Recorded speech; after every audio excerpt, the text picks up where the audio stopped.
Shalom, saudara yang dikasihi Tuhan Yesus. Kali ini kita akan belajar untuk kata mukse atau semu atau muyang atau contoh yang sering dipakai di kalangan gereja kita, di gereja Kristus maupun di kalangan Ebenezer maupun di kalangan gereja-gereja Mandarin atau Citu Jiawe, atau ada yang mengatakan Wajiao Citu Jiawe atau gereja perantauan, orang-orang Chinese perantauan. Kali ini kita akan belajar satu kata, yaitu mukse atau pendeta atau gembala. Saudara, kata mukse itu terdiri dari dua kata. Yang pertama kata mu. Kata mu itu juga terdiri dari dua penggalan kata, yaitu penggalan yang pertama itu niu dan penggalan yang kedua yaitu pu. Yang artinya sebenarnya kata niu itu artinya ternak, atau lebih condong diartikan itu sapi, dan pu itu artinya seseorang yang memegang tongkat untuk pengembala ternak. Jadi arti semula katamu itu adalah pengembala ternak. Jadi kata niu atau sapi itu berarti ternak atau hewan yang menyusui atau hewan yang memiliki tenaga yang besar. Sedangkan karakter yang kedua yaitu pu itu artinya tongkat yang dipukul untuk secara perlahan atau artinya ketok pelan-pelan. Huruf pu ini atau sebelumnya pu itu artinya menggembalakan hewan dengan tongkat atau diketok atau dipukul pelan-pelan. Pada zaman dahulu untuk mendidik atau boleh katakan untuk mengatur budak itu dengan cambukan atau dengan tongkat. Arti semula untuk kata pu adalah mendidik atau membina. Jadi seseorang yang bisa mengatur, bisa memerintah, bisa mengelola sekumpulan ternak yang seringkali susah diatur dan mereka harus mengaturnya dengan tenang dan dengan baik. Sedangkan huruf yang kedua dari kata mukse yaitu se artinya guru.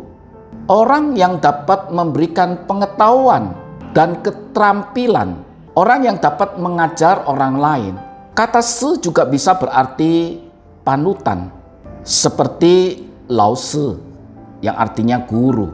Atau shifu yang artinya master atau juga guru atau seorang yang ahli. Huruf she ini terdiri dari dua karakter, yaitu kata ca dan kata tue. Kata tue itu berarti bukit kecil dan ca itu artinya sekumpulan murid. Dan kata ca itu artinya dikelilingi oleh banyak orang. Maka kata she itu artinya guru yang dikelilingi oleh murid-murid atau banyak orang. Huruf mukse ini adalah sesuatu kata yang menakjubkan. Yang pertama kata mu. Arti semula dari kata mu adalah memelihara sekumpulan atau seekor hewan. Hewan atau niu adalah hewan yang bisa dipelihara, yang bisa dijinakkan dan kemudian bisa bermanfaat atau berguna bagi orang. Nah, untuk bisa kemudian binatang ini atau niu ini kemudian bisa bermanfaat untuk manusia, maka dibutuhkan yang namanya pu itu atau tongkat untuk kemudian menjaga atau mengarahkan atau memimpin binatang-binatang ini supaya kemudian bisa bermanfaat atau membantu akan manusia. Dan ketika ada binatang-binatang yang nakal atau binatang-binatang yang tidak bisa diatur, maka tongkat itu atau pu itulah yang akan diketokkan, dipukulkan secara perlahan untuk kemudian menjaga dan memelihara binatang-binatang ini supaya memenuhi atau berjalan sesuai dengan kebutuhan tuannya.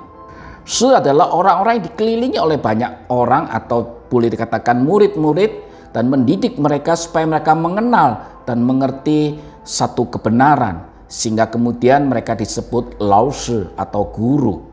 Jadi mukse atau gembala adalah seorang pemimpin gereja yang diberikan kepercayaan, diberikan tongkat untuk kemudian membimbing jemaatnya, sekumpulan orang-orang untuk mereka boleh mengenali kebenaran, bertumbuh dalam kebenaran dan hidup sesuai dengan tujuan Allah yang diberikan kepada para gembala atau para musuh ini. Dan istri atau pasangan daripada musuh ini seringkali disebut semu. Apa yang kita bisa simpulkan dari kata musuh ini? Saudara, gembala atau musuh atau mu'yang itu adalah seorang pemimpin gereja. Seorang yang memimpin atau membina atau membimbing jemaat-jemaatnya untuk bertumbuh secara rohani. Sebagai seorang gembala, mereka mendapatkan jemaatnya tidak semuanya baik-baik. Dengar-dengaran, ada yang keras kepala, ada yang susah diatur, ada yang ingin berjalan sendiri, maka diperlukanlah itu tongkat pengembala untuk membimbing mereka kepada jalan kebenaran, untuk makin hari makin dekat dan mengerti apa yang Tuhan ingin katakan di dalam hidup mereka. Oleh sebab itu, gembala atau musyr harus mengenal akan domba-dombanya. Biarlah kita boleh mengerti kata musyr yang artinya gembala atau pendeta dan istrinya dipanggil semu, ini membantu kita mengucapkan kata yang baik. Dengan pelajaran ini kita boleh memanggil seorang pendeta itu dengan tepat, yaitu musyr. Maka akan lebih sopan kalau kita menyebut seorang pendeta ditambah dengan marga seperti saya yang musyr, atau sesuai dengan marga mereka ada yang hong musyr. Jadi akan lebih baik, sebab kalau kita panggil musyr maka ada beberapa pendeta di jemaat kita atau di gereja kita, maka mereka akan semua menoleh karena itu panggilan yang umum. Jadi kalau lebih baik kita tambahkan marga di depan sebelum kita panggil musyr.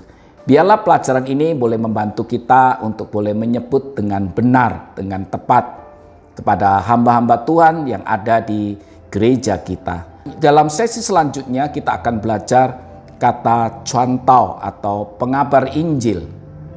Tuhan Yesus memberkati setiap kita.